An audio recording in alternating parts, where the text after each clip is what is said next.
Hello everyone, Jolene here from Bookworm Adventure Girl. Welcome back and thanks for checking out my channel if you are new. Today I am going to share the top 10 books that I read from May 1st until August 31st this year. For those of you who have been following along for a little while, you know that I shared the top 10 books that I read from January to April. So this is a continuation of that, although I read significantly fewer books in these 4 months than I did in the first 4 months of the year, since I moved across the country during this time. So I will say that since we moved, and I'd be interested in if any of you have experienced this, since my books are mostly still in boxes, not knowing where my books are and not knowing where to find them, I think has caused a bit of anxiety for me. I think it's one of the reasons it has taken me so long to kind of get back into doing videos for my channel. All of that is getting better. I just think that it's been interesting how that has affected me. I know that books are a huge part of my life. But this has really, made me aware of just how big of a part they play. So normally I would show you all of the books while I talked about them, but since I don't actually know where any of these books are right now, I am going to have to just put the pictures up, so I hope you don't mind that. And I'm also not going to go into great detail because I already talked about each one of the books when I did my wrap-ups. So if you are interested in learning more about any of the books, something piques your interest, then you can check those wrap-up videos out. I will leave a link to all of those in the description box below. With the exception of July and August, because I didn't actually do a wrap-up for those months. However, the good news is I only read maybe 2 or 3 books during that time. So I will be talking about those books when I do my July, August, September wrap up in a couple of weeks. Okay, so let's move on to the list. Out of the 25 books that I read from May to August, here are the top 10. Coming in at number 10 is Nupaming, The Cure for White Ladies by Leanne Benesamasaki Simpson.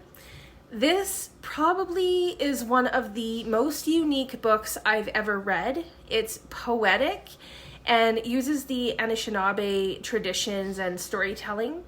And it's also one of those books that I think you could read over and over and still get something different from it. At number 9 is One Brother Shy by Terry Fallis, who I have talked about many times on this channel. Terry Fallis writes really feel-good novels with quirky characters and Canadian humor, and One Brother Shy had all of those elements. Number 8 is a horror book, The Only Good Indians by Stephen Graham Jones. This book was compelling to read, very uncomfortable at times, and also very clever in how it got its message across. At number 7, I have a short story collection from BookTube's very own Pay Vio. Pay's collection has a great title, Searching for Marilyn Monroe, Parables and Other Animals. And the stories and parables are very clever. The writing is excellent, and it's definitely worth checking out if you get the chance. Number 6 is a fictional biographical book, The Willow Wren by Philip Schott. It's the story of Ludwig, who I adored, and I loved that the story was told from his perspective when he was just a young boy. That's how the book starts out, and it's just a unique war story. At the halfway point is a Margaret Atwood book, Oryx and Crake, which is the first in a trilogy. And this would not normally be a go-to type of book for me, but it is really well written, and I am looking forward to reading the rest of the trilogy. Number 4 on the list is a classic that I read as a buddy read, and I enjoyed this book way more than I thought I would. Gone with the Wind by Margaret Mitchell.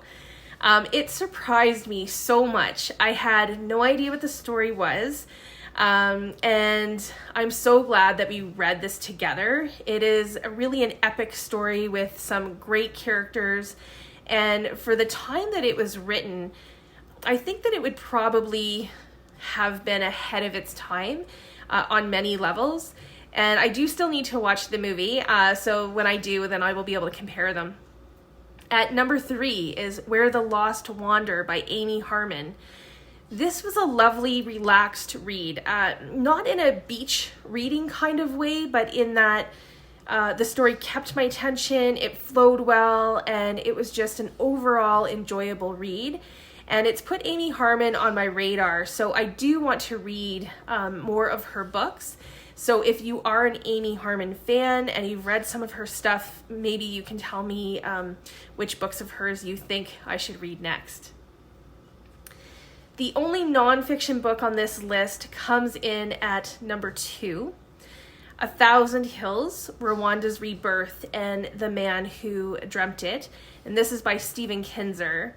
And this received 5 stars from me because I have read so many books about Rwanda and the genocide against the Tutsi in Rwanda in 1994. And this book is from the perspective of Paul Kagame, who is the current president of Rwanda, and who had a very significant role in ending the genocide. The book filled a lot of gaps for me, and it was written very well. And I just think that, I think it's a must read if the topic is of interest to you. And finally, coming in at number 1 is Alias Grace by Margaret Atwood. This is such an interesting story. I think I called it the Canadian Lizzie Borden story.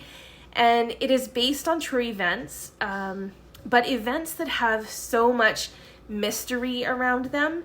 And I loved how Atwood imagined Grace's life, and I thought it was so well done. It's one of my favorite Atwood books for sure, at least so far.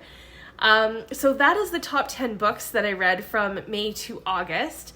I've already got a really good start on reading this month. As I mentioned, I read 0 books in August, and I have already read, I'm going to say, over 12 books this month. So I'm making up for some lost reading time. And I am looking forward to sharing my top 10 books of September to December in a few months. So please let me know in the comments if you have read any of these books. Let me know what you thought of them, and maybe let me know, what your favorite books have been that you have read recently. I look forward to chatting with you in the comments. Thanks again for watching. I hope you enjoy the weekend, and don't forget to make every day an adventure.